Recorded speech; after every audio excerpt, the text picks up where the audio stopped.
Hello and welcome to a brand new installment of Nintendo News Report for Friday, December 14th, 2018, or in the time of our guest, Saturday, December 15th, 2018. I'm your host, Donald Terriel. We've got a two-man show tonight, but the other man that we brought in is our own Don Koopman, the man who's played more games than anybody I know. It's true. It's I can deny it. I play too many games per week. Well, that's because they release too many games per week. I mean, I can't even keep up with the game's releases. How do you think a normal person can? Yeah, so we'll probably be talking about that because I know you've probably got a lot of what you've been playing as of late, Yeah. and a fair bit of news, including a Smash update and Smash selling a lot of copies. But Don, any Don, let's start with you here. What have you been putting most of your time or some of your time into as of late? Let's see. I played Sunsoft's new Mahjong game, Mahjong Solitaire Refresh. And I was surprised that Sunsoft was still making video games because I haven't heard about Sunsoft in a little while here. Yeah, Um, I think the last thing that I recall that they did, I think, was putting out Euphoria on the Wii Virtual Console in 2011. that's not the last thing they did. I'm pretty dang sure of that. Because they also made a WiiWare game called The Magic Obelisk, which they also removed from the Wii Shop channel. That's why Um, that's why I couldn't find it like 6 months ago. yeah. I don't know why they delisted. It was still available in Japan when I checked for it the last time, but it was gone in North America where it was released as well. Other than that, I'm not sure what they have done in recent years. If they're still around, they must have done some things, I imagine. Um, but yeah, it's a my young game. It's pretty flashy actually.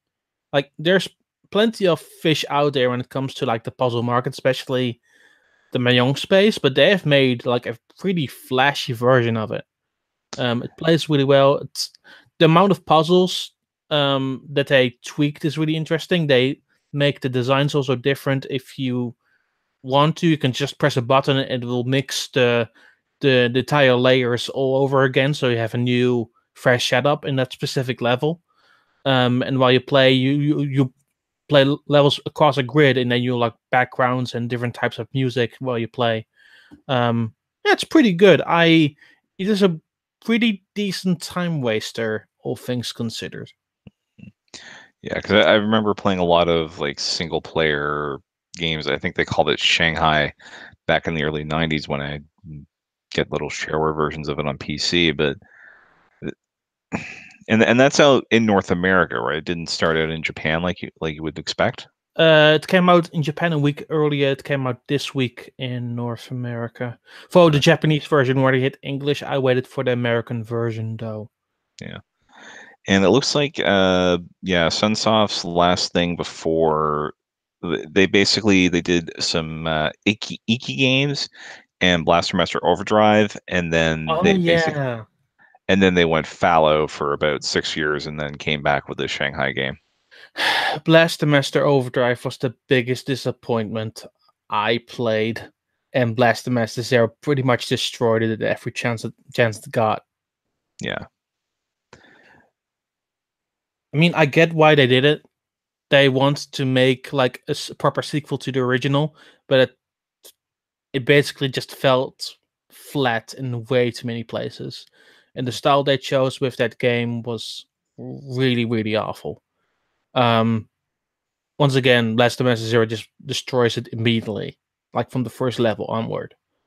Um, Other than that, let's see. I have my Switch on my lap just to know what I played. It, It's pretty difficult. and you still probably have to hit the all icons button. Yes, I do. Yes, I do. I played a little bit of the Atari Flashback Classics collection, which came out in America, not in Europe or Japan, just America. Um, it features so in on the PlayStation 4 and Xbox One, they released it in volumes. They released it just in one entire collection for $40, and it includes 150 games. That's a lot of games, but it's still probably not that big of a download if you get the eShop version. It's about a gig. But yeah, they have a good amount of arcade ports, a lot of 5200 and 2600 versions as well. Also specific games, also some unreleased games that they've never really put out in the ether before outside of these collections. There's a good mixture of stuff in there. There's some information about the games, and some of the games you can actually play in Tate mode, so which is good for a thing we're going to talk about later. Yeah. But especially arcade versions really play well that way, and I was really surprised by how well everything performed, because I would have assumed it being done with a smaller company, not really like a big porting studio, like something like a Digital Eclipse, that it would play very well. But I was honestly very surprised by how well it actually played. Sounds like it's performing better than the Genesis or Mega Drive classics. Although, given that it's an Atari game and they're really not all that complicated, that doesn't sound too surprising. I mean, I guess, but the arcade versions are probably the most taxing thing out on it, and they perform like reasonably well, like at solid 60 frames per second. So I had no complaints there. Let me see. I played a little bit of Smash. Well, a lot of Smash. Yeah. This is the first time I honestly. Okay, I'll admit this. This is the most I played of a Smash game right out of the gate. With Smash 3DS and Wii U and Brawl, I played a decent amount, but I was never in it for the long haul. Considering the setup and how you have to unlock every single character, I felt that I had time to learn every single character a little bit. I played the majority of classic mode now with almost all the characters. Most of them have unique setups, which makes them very fun. My favorite is Mega Man, where they have 4 stages. Then the bonus stage, which usually comes in the end at other campaigns, and then a boss, and then another boss, which basically is like the Wily setup. It's really, really cool. Yeah, because I think I remember seeing it, and it ended on Mewtwo representing, I think, the alien form from Mega Man 2. Yeah. But there's a lot of stuff like that. For example, all of Little Mac stages is arena, so it's one-on-one matches. For example, another character I can't remember exactly which again is only a double team matches. So there's a lot of variety there, honestly. I think the Toon Link one is all three. Is all you have the three links, and you play against either. You can go up to 3-on-1 or even 3-on-4, and Yeah. they're the Triforce Heroes colors. Yeah, they've done a really admirable job of giving classic mode some flair, which I felt lacking, especially with 3DS and Wii U. Brawl, I didn't have much of a problem with it, but this is the first time I actually put some proper time into it. And then online, I mostly played arenas with friends and did random characters all the time, which is the first time I dared to take that leap, because previously I would stick to 2 or 3 characters and that was about it. Yeah, I've got everybody unlocked, although I kind of cheesed my way through it and had some trouble with getting a couple of characters in particular who fought on really large stages. Palutena, I'm looking at you. But got that. I think I got about 150 spirits now, and I'm started picking away at the World of Light, but didn't get all that far into it. My roommate, meanwhile, has cleared like half the map. And the next fighting game is likely gonna send me straight to hell.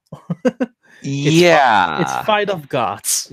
Like, isn't this game banned in several countries for blasphemy? It's only available in Asia, so Japan, Taiwan, Korea, Yeah, and Hong Kong. That sounds about right. They are looking into an English patch for this game, according to their official Twitter account.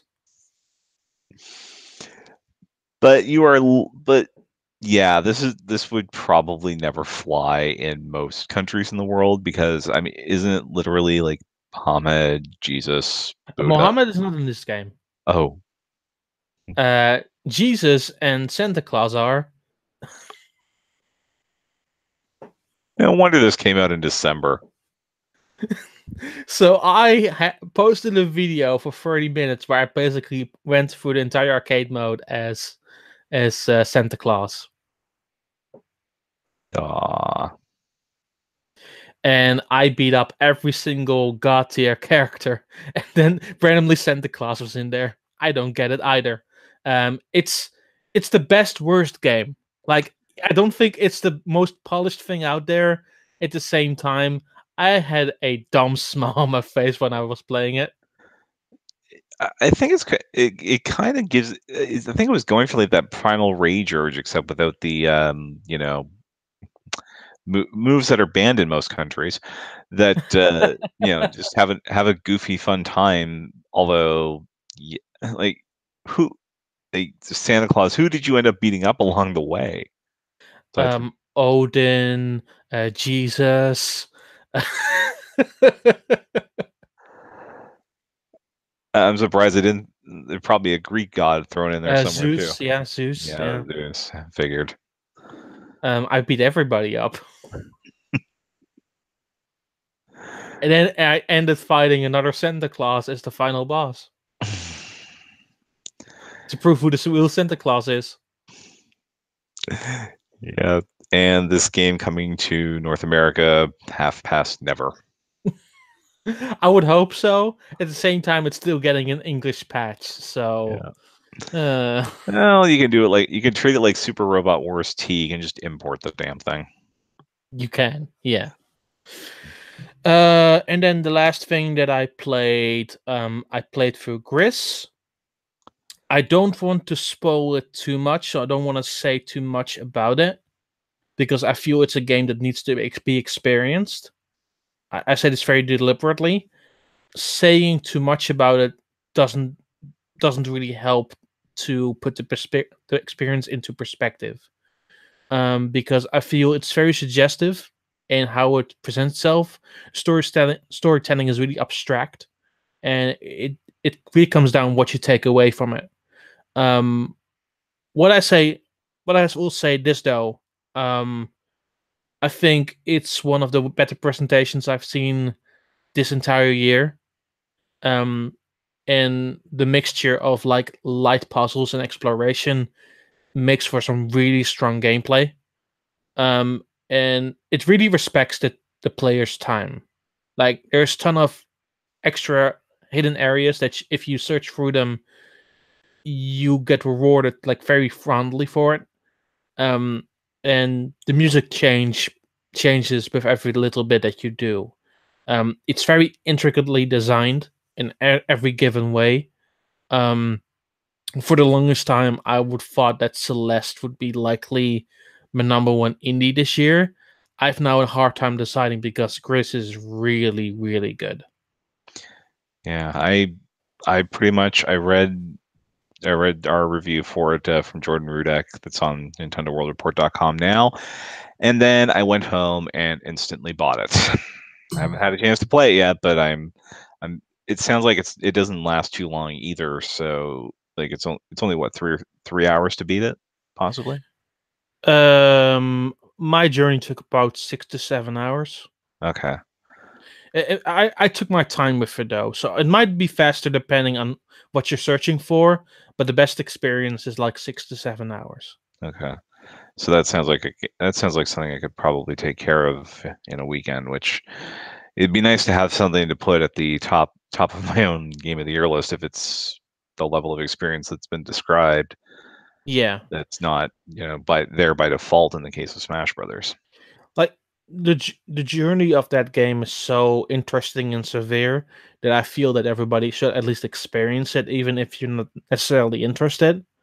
Um, but it's really hard to put into motion or into sentences why you should play it because, like, once again, I could say that everything is intricately designed, but it doesn't really tell you much. Is it an action adventure? Sort of. Is it more of an experience or an exploration game? Kind of. It's a little bit of everything. And that makes it the most trickiest thing, because if I would explain it more, it sort of loses its magic. Yeah. So yeah, go check it out. Go check out. We have the review at Nintendo World Report. We've got a video review here on the YouTube channel.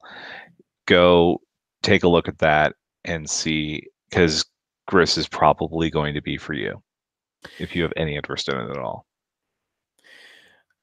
I think that like the review that's on the side of who wrote it again? Was it Jordan? Jordan, yeah. Yeah. I think that how Jordan put it is a really good take. Honestly, I cannot take anything away from it. But it's spoiler free, by the way. Like, there's no spoilers in there. But I could even see in even how well it was written that there are some gaps in how he tries to picture it. And that, once again, I feel that's very deliberate, because once again, if you know too much, you go in for a certain notion, and you shouldn't go into with anything. Like, you should go without any baggage.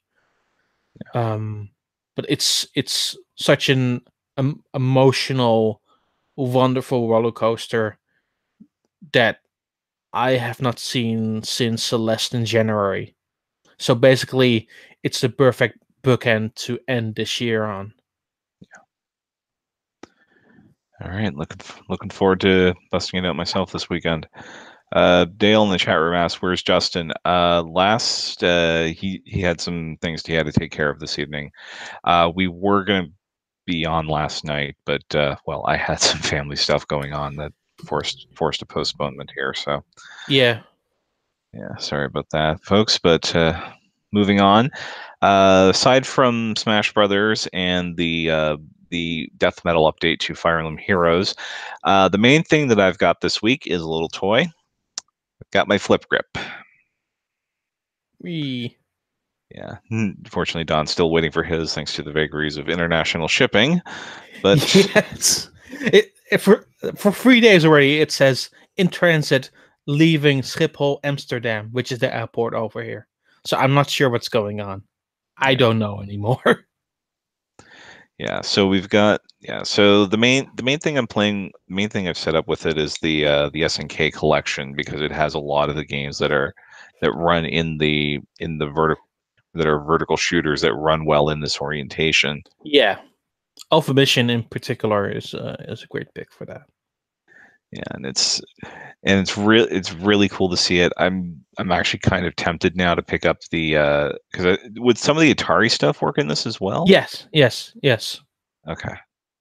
Yeah, so the Atari collection, stuff like the Namco Museum, some of the stuff there works with it. And yeah, it's really comfortable. It's a bit odd though, because obviously you have it when it's in normal orientation. When you go back to the home screen, of course you've got the controls flipped sideways, and it can, because of the way it goes in with the power button, and the volume controls are sliding right up against the rail.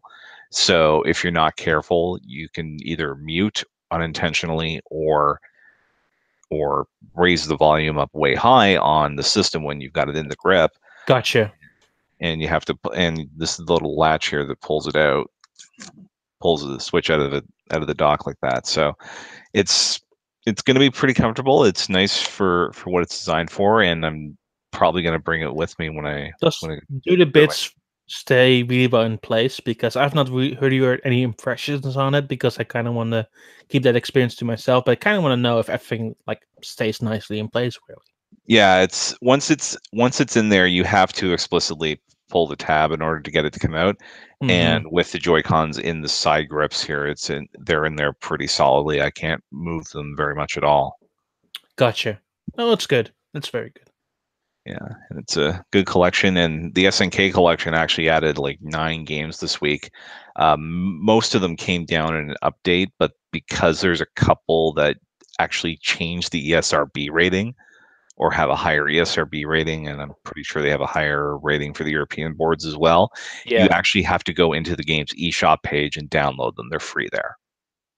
Yeah, you need to go to the game, and then it will say underneath on the extra content that you can download them there. Yeah. The easiest to do is just press the plus button or the minus button on the game's icon and go to eShop from there. Yeah, pulls the page right up, and you Yeah. probably want to do that to do the update anyway, because they don't have automatic updating on the Switch yet. Yes. Yeah, Yes. throw that on my Christmas wish list here for the for 2019, along with folders. Is the ability to just hit one button, check all games for updates, and download them.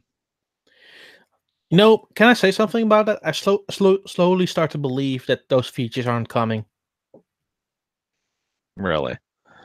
Because considering how little space like the UI takes up on Switch, I start to wonder if it's even possible to add features to it. Ooh, that is a good point.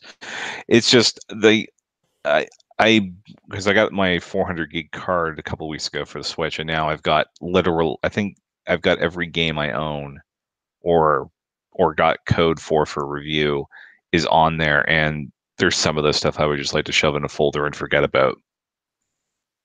Yeah, it's a mess. Like if your Switch is a mess, imagine what my Switch looks like. Yeah, It's terrible. It's yeah, absolutely dreadful. and you're the one who's probably swapping. You're probably going between what, two 400 gig cards at this point.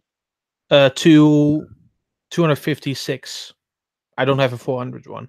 Yeah, so that's even more fridge cleaning. Yeah. Also, a lot of restarting of my Switch, but that's besides the point. Hmm. Although I can see you at this point being like Justin, where if the game is out physically, you get it that way, and then you just pop the cartridge in if you want to play it. I mean, I guess, but getting a digital is somehow a bit more convenient Yeah, because I will always have it there, and if I just want to download, I will just use hotel Wi-Fi or something where I'm at. yeah. And I'm actually running a lot of my collection now digitally. Like I got Mario Odyssey and Xenoblade 2 off the Game Awards sale last week, so I no longer have to worry about losing carts for those. Yeah. And it didn't have to run like a program just to move the save file over. It just went there straight away. Mm-hmm. Mm-hmm. Yeah. Before we jump into the news here, Matthew Kelly wondering if Digby from Animal Crossing would be an Echo Fighter in Smash. Pretty sure they've said they're done with Echo Fighters at this point.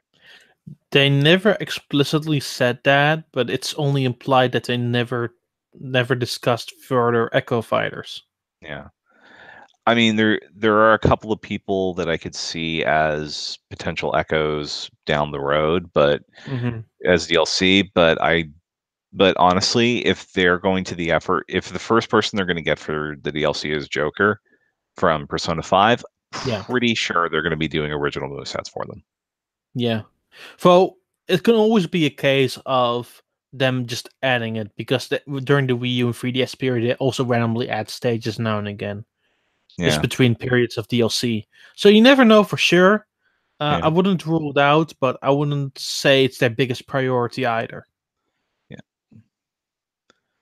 Yeah. So possible, but and apparently there was a quote from Sakurai saying the DLC will not be Echo Fighters.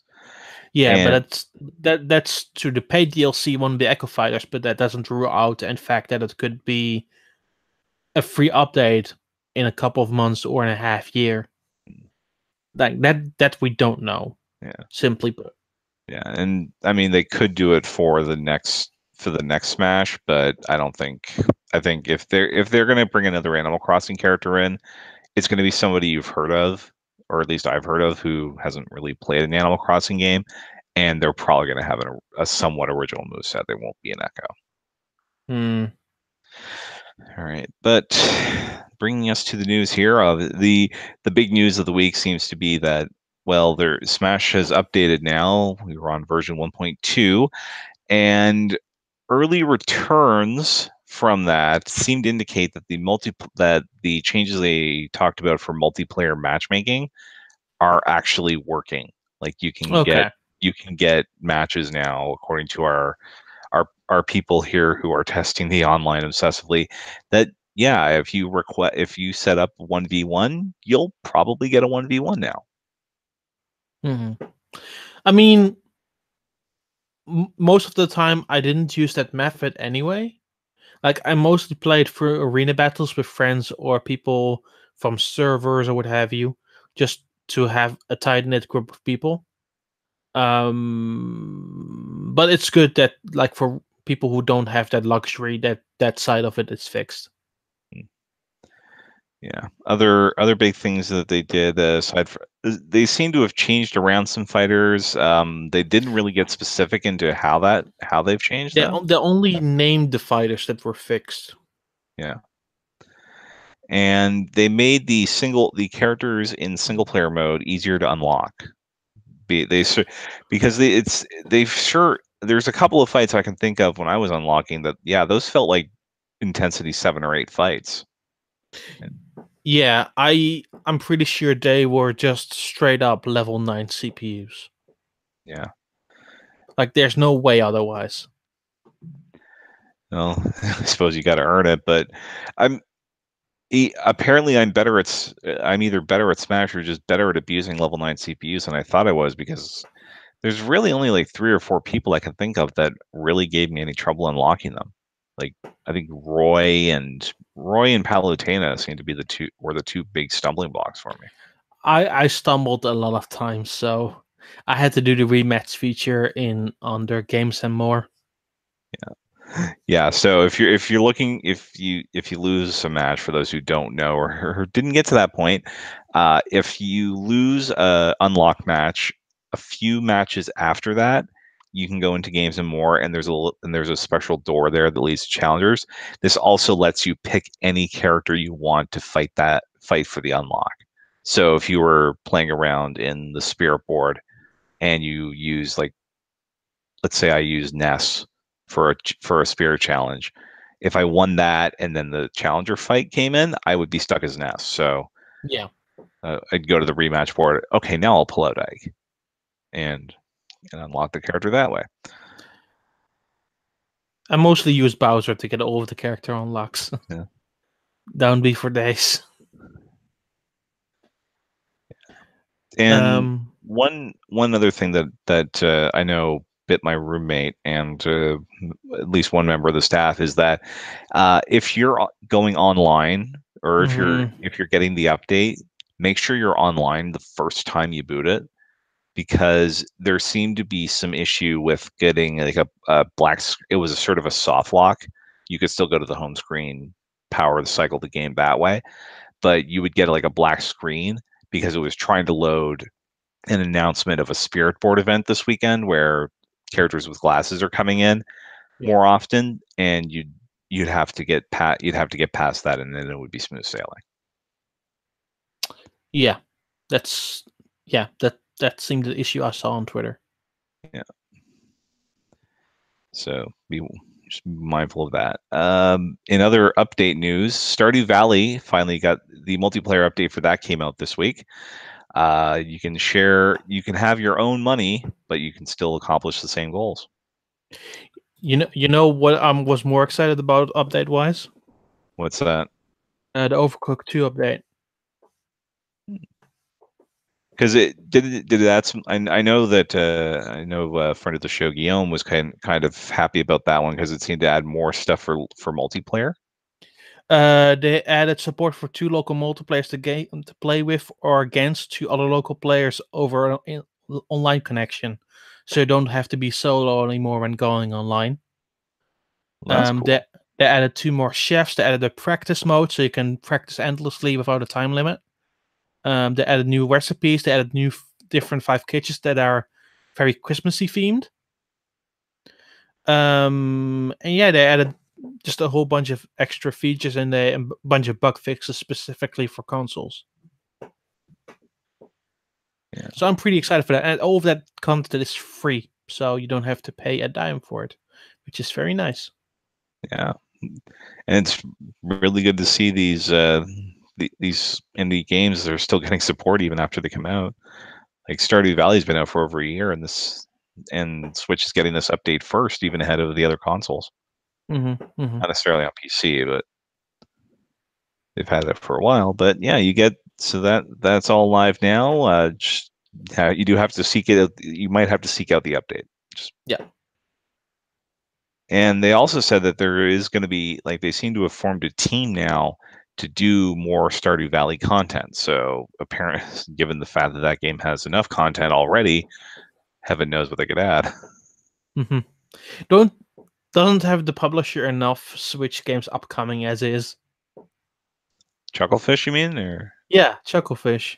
yeah, where's what? Yeah, we still don't have Wargroove, and they talked about that game 2 years ago. Yeah, basically. So the amount of effort they're putting behind Switch is ridiculous.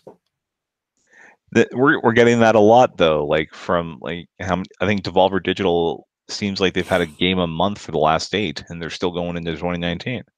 I mean, Gris just came out and that was published by them, so Yeah, I'm pretty sure there was also one coming in a couple of weeks from now or a month, something like that. They seem to be going strong. yeah, they're all over it. Another one that's also like constantly publishing stuff. I feel is Adult Swim games. Yeah, Like, they shock dropped Rain World on North America today.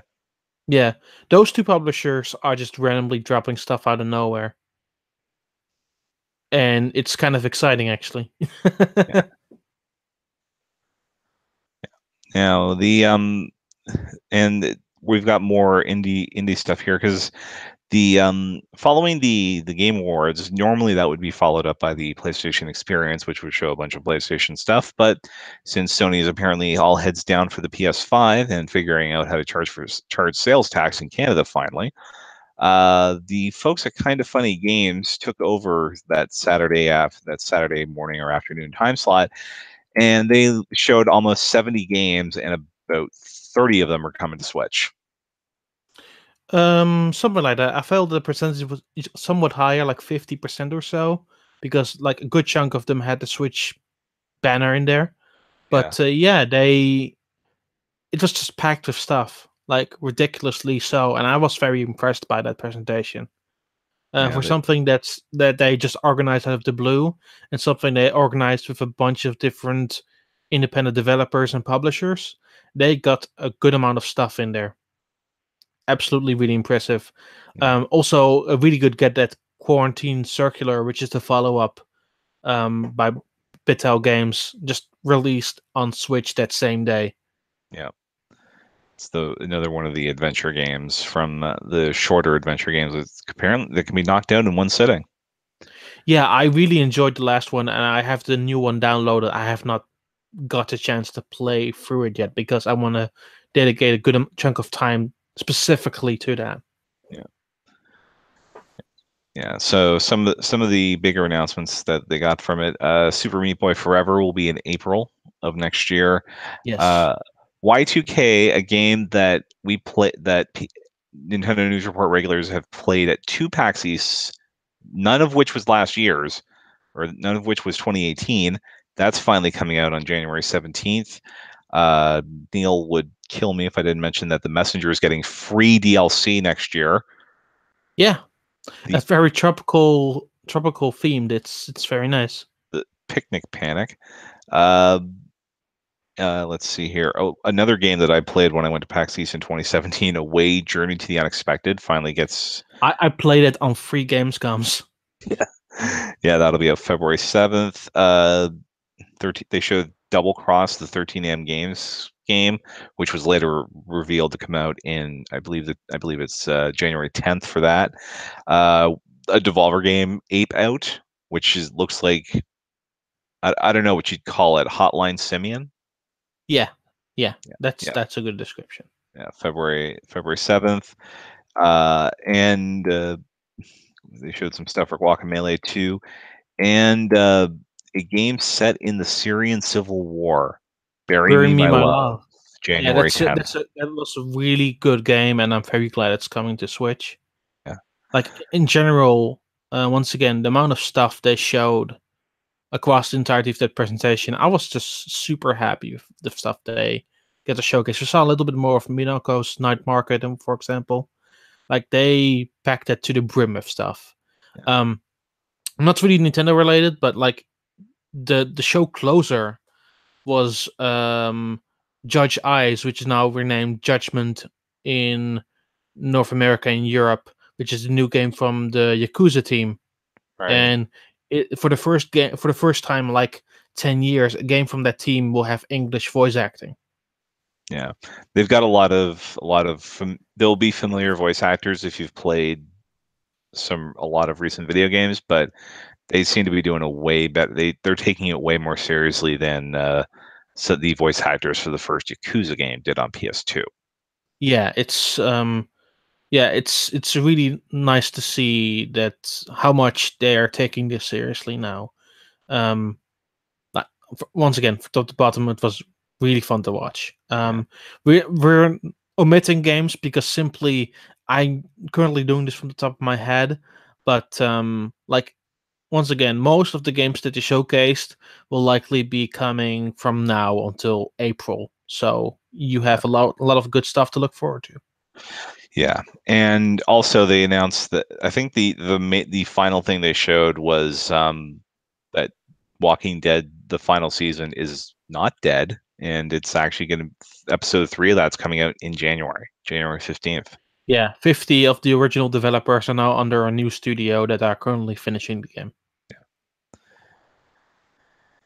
All right. Now, that's all the good news from the indie scene. Now, I just need to take a moment here to complain about something because we've heard for years about how there's a race to the bottom in the pricing of video games. Like Yeah. Mr. Iwata talked about it, what, GDC 2011 or Yeah, that something? seems about right. Yeah. Yeah. And I think we finally we've hit the bottom, and I'm worried that people are going to start digging further.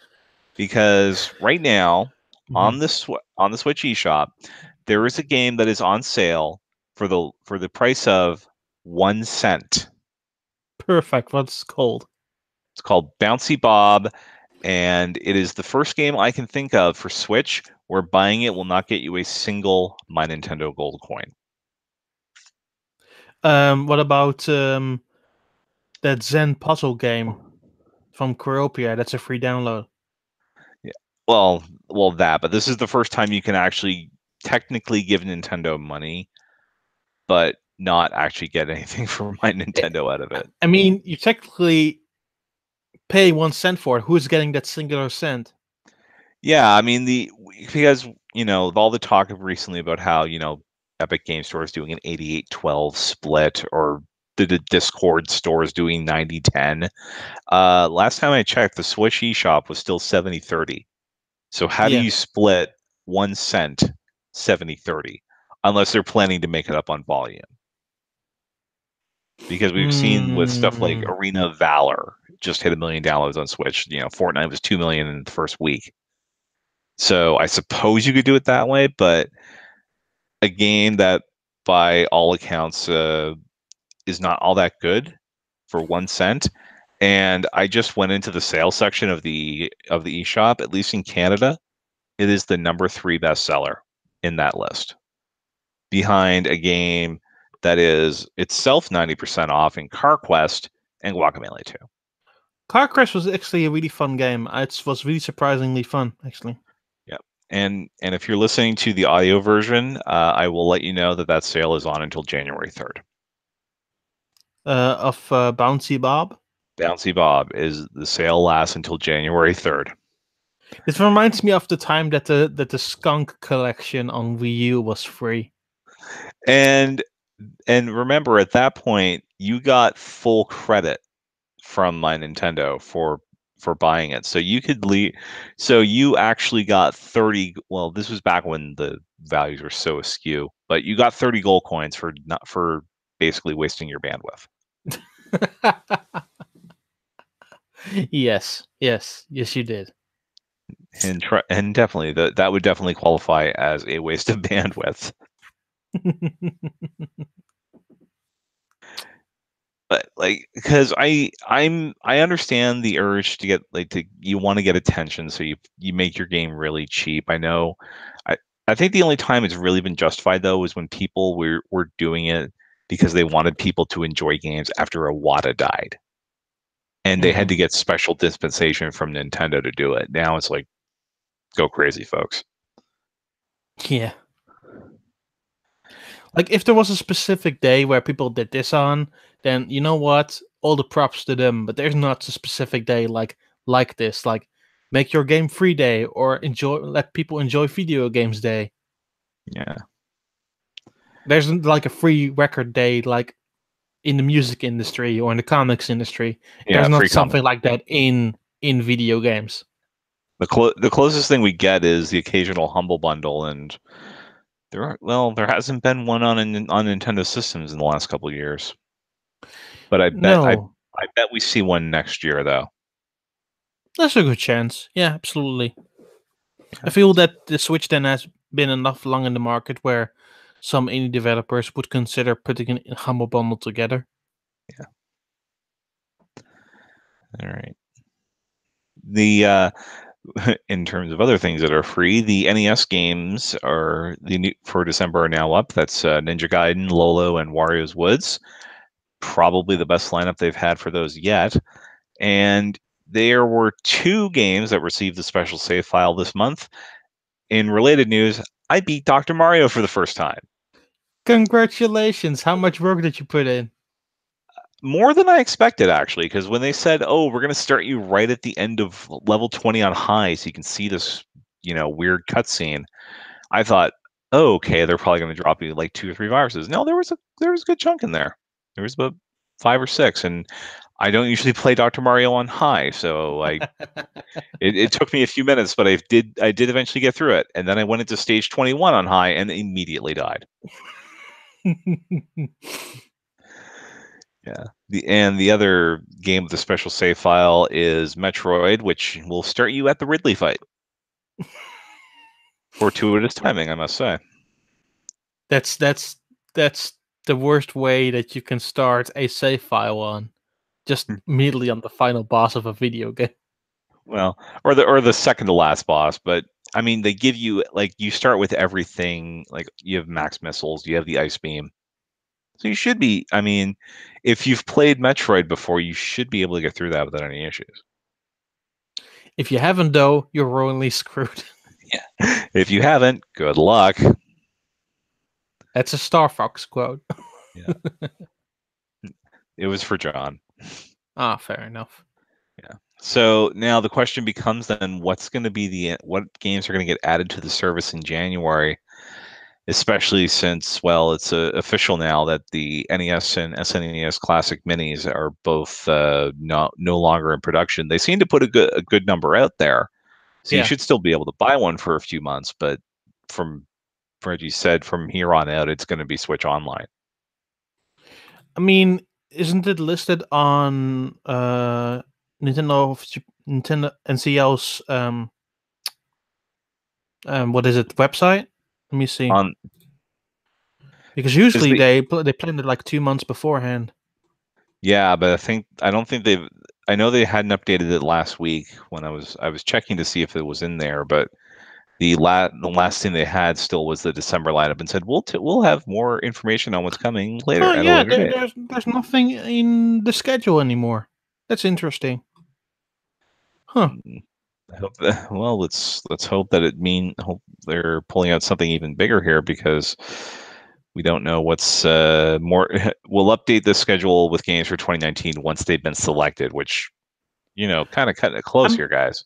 I mean, I expect them to do something in January in some sort of way of announcements, because outside of the 2 games that are coming out on the same day in America and then switched around in Japan and Europe, I expect them to do like some sort of announcement to say what's coming beyond January.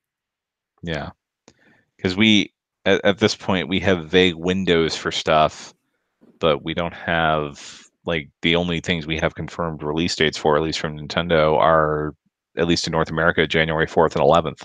That's it. Yeah, and for Europe wise, we just got, well, for yours is actually last. It will be the first week of February for Yokai Watch 3. Right. Yeah, we got Yokai Watch 3 at the same week as Smash Brothers. Don't know why, but but Yokai Watch 3 was really good, so that was really fun. Reviews on the site. But for us, it will be next week fitness boxing, and then January 11th would be New Super Mario Bros. U Deluxe, and we get Mario and Luigi on January 25th. So that's basically the last release in general, because Yokai Watch 3 is becoming pretty late for North America for some reason. Yeah. Well, I mean, Yokai Watch 3 always seemed to do better in Europe than it did in North America. Like, I don't think it's ever charted an NPD here, whereas I've Yeah, seen it sure. turn up more often in the sales charts, especially in France, where they're In France and UK, it does pretty well. yeah. They tried to do Dutch here for the second one actually, and it didn't do numbers over here.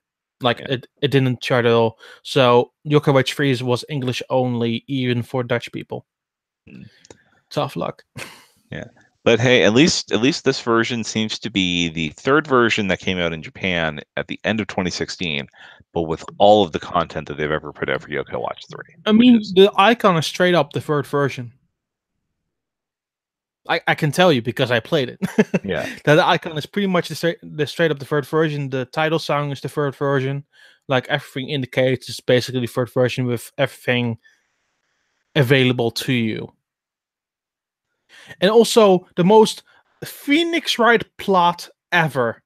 Basically, because they wrote themselves into a corner when they started this series. Because the basic town is called Springdale. And it's basically a Japanese town, but it has an English name. The premise of Yokai Watch 3 in Japanese was Japan versus America. So they had to write themselves in the corner and basically say from the new region BBQ, oh, it's basically a different state. I was kind of thinking they'd have to do like an East Coast, West Coast thing to explain how to get out of that plot hole. So that seems to make sense, actually. Yeah, but Yokai Watch, like Springdale, still has the Akihabara like region and what have you. So it's still Japan versus America without saying it. Yeah. Yeah. I still have to play one of the versions of 2, preferably the one with a total dude in it. Mm-hmm. But yeah, Yokai Watch 3 is absolutely absurd, and I kind of love it for it. Yeah.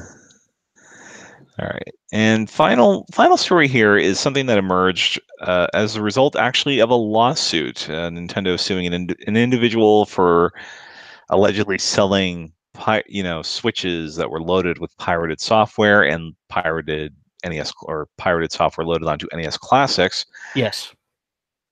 And in the court filing, it includes this quote: "Among NOA's newest video game consoles is the Nintendo Switch.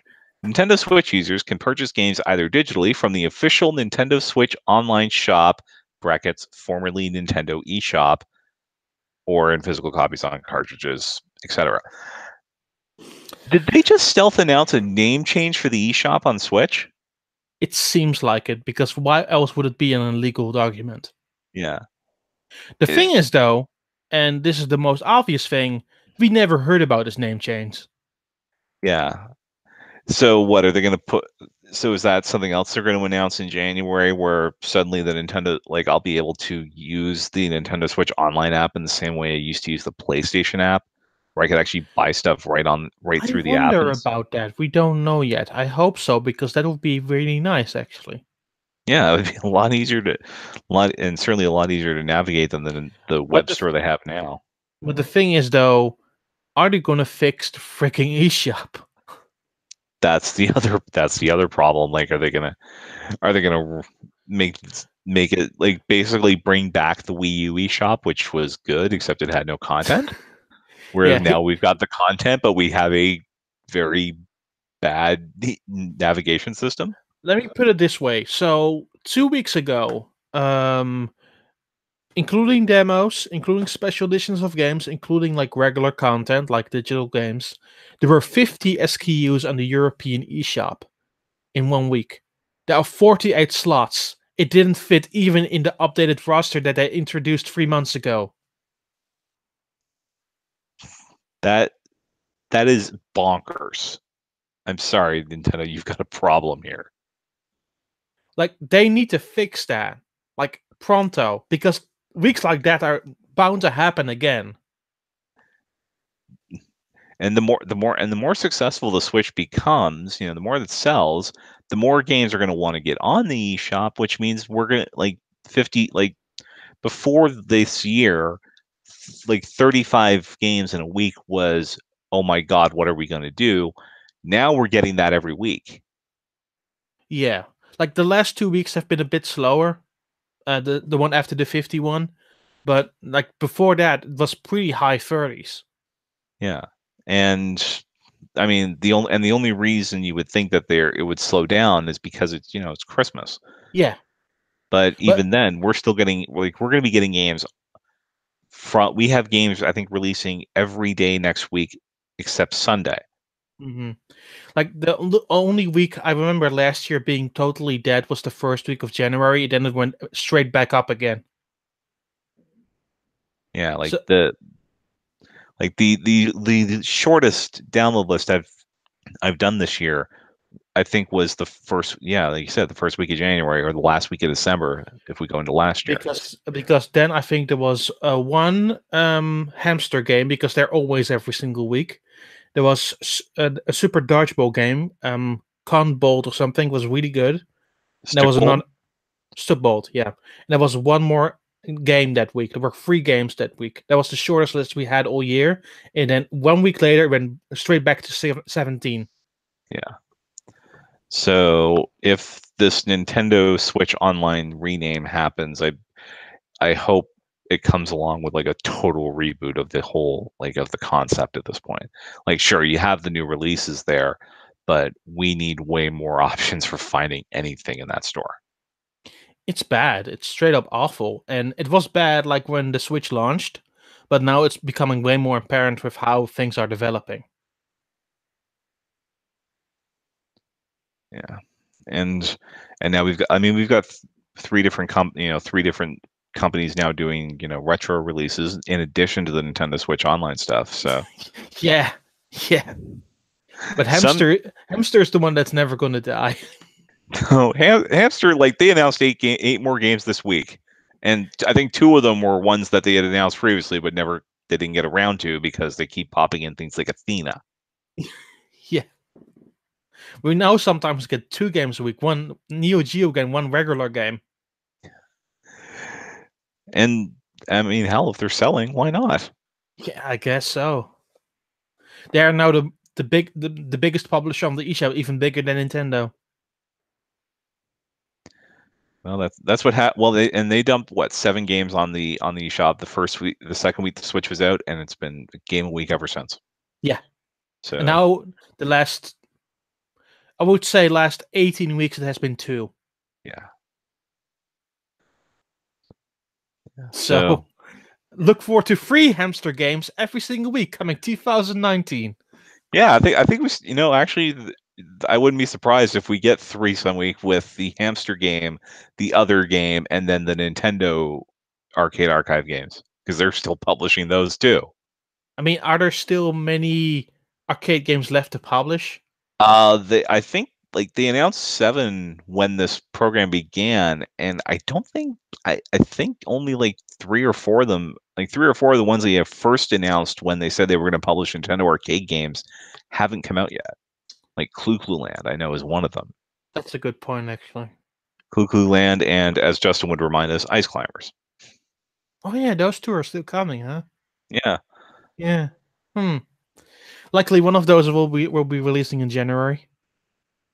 Oh, well, actually, I think we might even see one. There might be a shadow drop of one in 2 weeks because they usually do like one right at the end of the quarter. That's true. So We'll see. We'll see. all right. Well, that is going to do it for this episode of Nintendo News Report. Don, thank you very much for getting up really early to join us here. No worries. Anything you want to plug? Check out the Yokai Watch free review on NWR. There's a bunch of stuff coming next week. I cannot talk about it yet, but you know what I'm talking about. 2 things in particular are coming by the end of next week.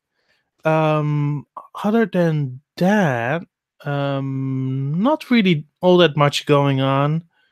Follow me on Twitter at Nintendaan, is NENTNDAAN, and that's about my lot. Yeah. And also look for some, and he's also got a YouTube channel as well, youtube.com/Nintendon1, is it? Yeah. Yes. Yeah, where you can find videos for things like for the Mahjong Solitaire. Yeah, well, I and my German friend Gurjit post videos every single week. I think Gurjit has just been recording videos while we're recording this. He was still up also for some reason. Yeah. So he has been working on videos of the Atelier games from Koei Tecmo. All what, 60 gigs of those? Yeah. 100, I think it was over $100 combined to buy the set in Canada, let alone buy them individually. Yeah, pretty much. Yeah.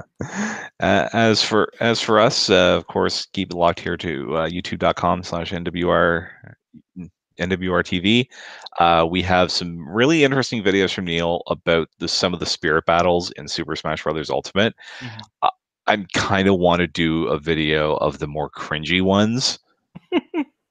With like what, Sebastian Toot? Sebastian, all of the Earthbound ones, it seems, or at least Ness's dad and Klaus. Okay. And also the Metal Gear Solid character who gives you bob-ombs. Gotcha. For those of you wondering what I'm talking about, look up Paz. Paz and what was the first Metal Gear Solid 5 game? Not Phantom Pain. Ground Zeroes. Ground Zeroes, yeah. Paz Ground Zeroes. That's a really disturbing spirit to get once you understand what happened with that. Okay. Of course, in addition to that, we've also got the video reviews up for Gris, and we have more videos going up for Smash Ultimate as well over the next few days. Mhm. Patreon.com/NWR, support the site that supports us. And the audio rough cut of this will be on that feed within the hour. Cool. And Twitter.com/Nintendo_NWR for to follow everything we're doing. And if you want to follow me on Twitter, it's at NWRDonald. Thanks for watching or listening, and have a great weekend. Bye-bye. Bye, everybody.